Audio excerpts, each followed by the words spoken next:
Bismillahirrahmanirrahim. Assalamualaikum warahmatullahi wabarakatuh. Alhamdulillah wahdah wassalatu wassalamu ala man la nabiyya ba'dah, amma ba'du. Ikhwani fillah yang dirahmati Allah Subhanahu wa taala. Sebagaimana kita maklumi bersama, banyak ayat dalam Al-Qur'an yang membahas anggota tubuh kita kelak di akhirat akan bersaksi terhadap apa yang pernah kita lakukan selama hidup di dunia ini. Di antara ayat tersebut salah satunya ada dalam surat An-Nur. Allah Subhanahu wa taala berfirman, A'udzu billahi minasyaitonir rajim, yauma tashhadu 'alaihim alsinatuhum wa aydihim wa arjuluhum bima kanu ya'malun. Pada hari ketika lisan, tangan dan kaki mereka akan bersaksi terhadap apa yang dahulu mereka lakukan. Dalam ayat ini yang pertama disebut anggota tubuh menjadi saksi adalah lisan kita. Saking pentingnya perkara lisan, Rasul sallallahu alaihi wasallam bersabda, "Idza asbaha banu Adam fa innal a'dha'a kullaha tukaffiru lisan." Fatakulu ittaqillaha fina fa inna ma nahnu bik. Apabila manusia itu berada di setiap waktu subuh, seluruh anggota tubuhnya akan menuntut dan berkata kepada lisan, "Wahai lisan, bertakwalah kepada Allah untuk kami, karena kami ini tergantung padamu. Fa in istaqamta istaqamna." Jika engkau lurus wahai lisan, kami pun ikut lurus. Wa in wajajta wajajna. Tapi jika engkau bengkok, kami pun ikut bengkok. Ikhwani fillah yang dirahmati Allah Subhanahu wa taala. Hadis ini memberikan kita pelajaran betapa besar peranan lisan terhadap keselamatan anggota tubuh kita yang lainnya. Suatu ketika Rasul ditanya oleh sahabat, apa dosa yang paling banyak menjerumuskan manusia ke dalam api neraka? Rasul sallallahu alaihi wasallam menjawab, al-fam wal farju. Dosa lisan dan dosa kemaluan. Rasul sallallahu alaihi wasallam juga bersabda, hal yakubun nasa fin nari ala wujuhihim qala aw ala manakhirihim illa hasaidu alsinatihim. Tidaklah manusia itu tersungkurkan ke dalam api neraka atas wajah atau hidung mereka, melainkan akibat perbuatan lisan-lisan mereka. Ikhwani fillah, dan salah satu azab kubur yang sangat pedih secara langsung pernah didengarkan oleh Rasul sallallahu alaihi wasallam. Itu akibat perbuatan dosa lisan. Sebagaimana dikutip di dalam I'anatul Talibin lebih lengkapnya yang diceritakan oleh Abi Hurairah ketika berjalan bersama Rasulullah dan sahabat yang lainnya melewati dua kuburan. Tiba-tiba Rasulullah sallallahu alaihi wasallam di atas dua kuburan itu tiba-tiba terdiam. Raut wajah Rasulullah berubah. Rasulullah menyingsingkan lengan bajunya. Ternyata hanya Rasulullah yang mendengarkan dua orang yang sedang diazab sangat keras dalam kuburnya. Salah satunya kata Rasul, dia diazab keras, yu'zin nas bilisani wa yamshi bainahum bin namimah. Ia ketika hidup di dunia senang sekali menyakiti manusia dengan lisannya, memfitnah dan lain sebagainya. Maka Ibnu Mas'ud berkata, tidak ada yang berhak dipenjara selama-lamanya daripada lisan ini. Kita jaga lisan kita ini dari segala ucapan yang terlarang, seperti ghibah, fitnah, berbohong, mencaci maki, meremehkan, merendahkan, syirik, dan lain sebagainya.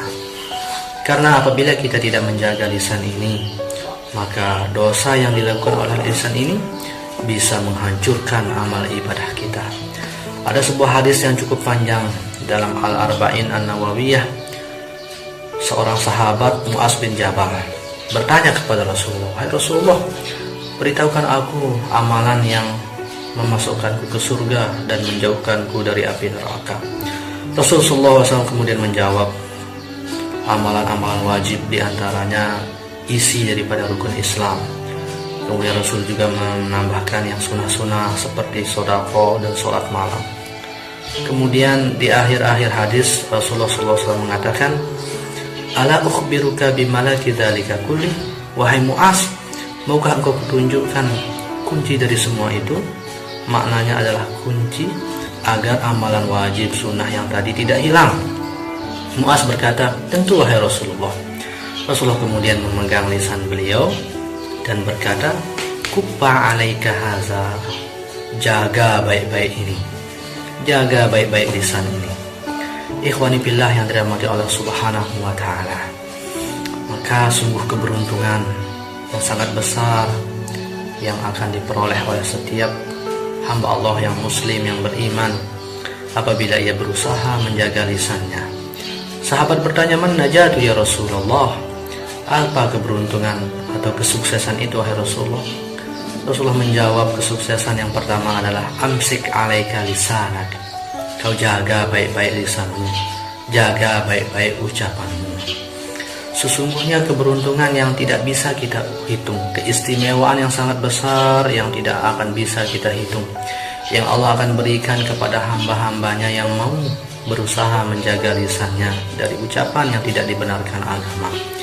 Di antara keistimewaan yang Allah akan berikan, ia disebutkan sebagai salah satu tanda orang yang beriman. Rasulullah SAW bersabda, "May yu'minu billahi wal yawmil akhir falyaqul khairan aw liyasmut." Siapa yang beriman kepada Allah dan hari akhirat, hendaklah ia berkata yang baik atau diam saja. Jadi ada seorang sahabat yang sangat dekat dengan Rasulullah SAW. Beliau penulis wahyu, penulis surat Rasul, kemudian bertetangga dengan Rasulullah SAW. Beliau adalah Zaid bin Sabit. Apa kata Zaid bin Sabit di dalam Asy-Syama'il? Idza zakarna dunya zaqaraha ma'ana. Jika kami bahas dunia di sisi Rasulullah, beliau ikut membahas dunia. Wa idza zakarna akhirah zaqaraha ma'ana. Dan jika kita membahas tentang akhirat, Rasul ikut membahas tentang akhirat. Wa idza zakarna ta'am zaqarahu ma'ana. Jika kita membahas makanan, Rasul ikut bahas makanan. Dari sini kita mengetahui bahwasannya tidak apa-apa dalam Islam itu kita berbicara, ngobrol tentang hobi, profesi, pekerjaan, dan lain sebagainya daripada perkataan ucapan yang dibolehkan. Apalagi untuk silaturahim. Asalkan jangan sampai keluar dari yang dihalalkan Allah, menuju ghibah, menuju pembicaraan, menuju meremehkan, mencaci, dan seterusnya. Nauzubillah min dzalik. Ikhwani billah yang dirahmati Allah Subhanahu wa taala. Kemudian keistimewaan yang kedua yang akan diberikan kepada hamba Allah yang mau menjaga lisannya, ia disebutkan sebagai salah satu tanda dari muslim yang baik. Rasul bersabda, "Al-muslimu man salimal muslimuna min lisanihi wa yadihi." Muslim yang sejati itu adalah muslim yang menjaga keselamatan muslim yang lainnya dari gangguan lisan dan tangannya. Kemudian keistimewaan yang ketiga, dia insya Allah akan sangat dicintai oleh Allah Subhanahu wa ta'ala. Sebab Rasul bersabda, "Ahabul a'mal ilallahi ta'ala hibzul lisan." Amalan yang paling dicintai oleh Allah adalah menjaga lisan. Kita gambarkan dalam kehidupan kita, orang yang sangat kita cintai, orang tua, pasangan hidup kita, kekasih kita, anak kita.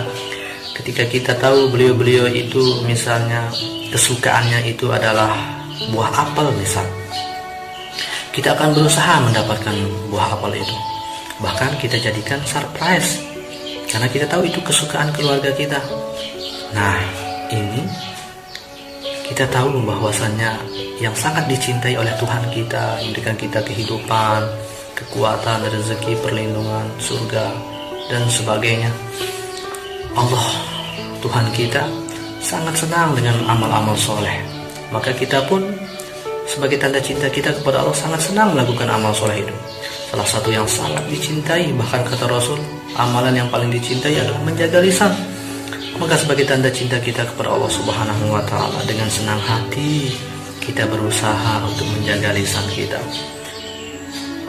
Dan itu salah satu tanda cinta kepada Allah Subhanahu wa ta'ala. Ikhwani billah.